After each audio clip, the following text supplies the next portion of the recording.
Today we're going to change out the cabin air filter on my 2017 Jeep JK Wrangler. This is an important thing to do every now and again, especially if you live in a very dirty area.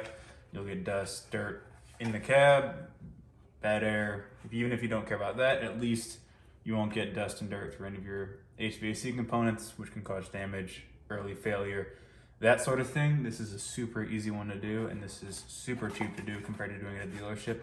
So it's one I'd recommend everybody does themselves.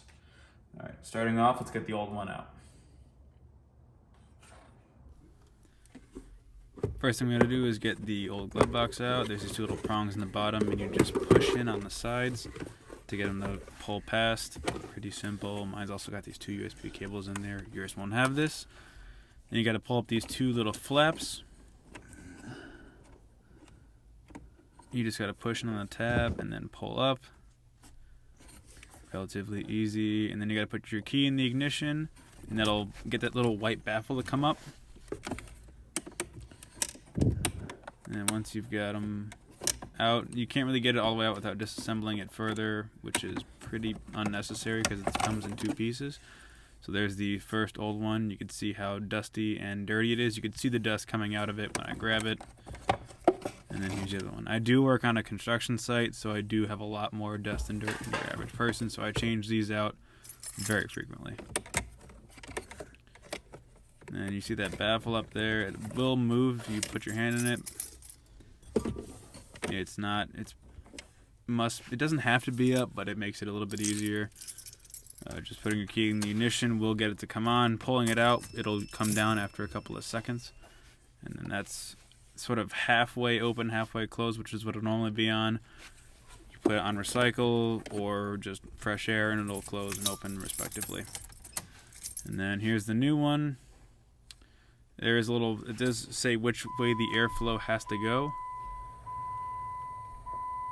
And there's also a little mark on the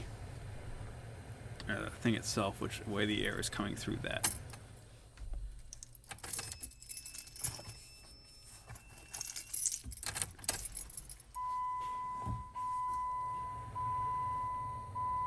That's fully closed.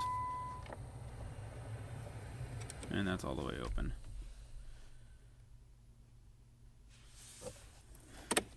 So you just put in one of the two halves at a time, making sure you know which way the airflow is.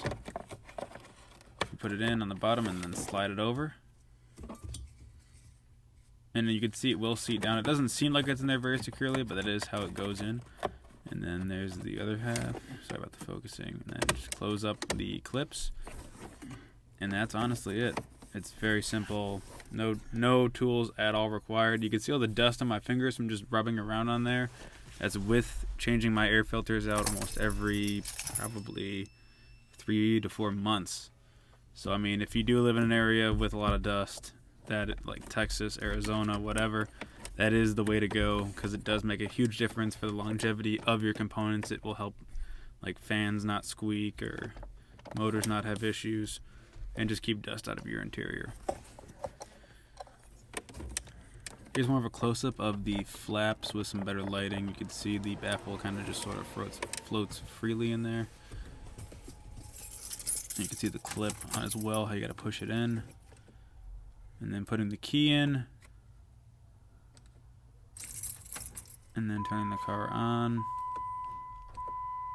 That's what it'll do when you first turn it on. Hit recycle, and it should close up all the way. And when you turn it off, it should open about halfway.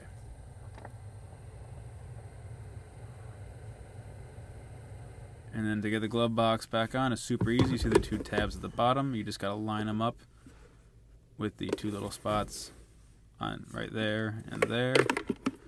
I just gotta route my cables in before I put mine back on. Lined up, and then push the sides in a little bit, and then that's back in, and that's it. That's how your glove box goes back on. Super easy, super simple. Alright, thanks for watching. Subscribe for more videos.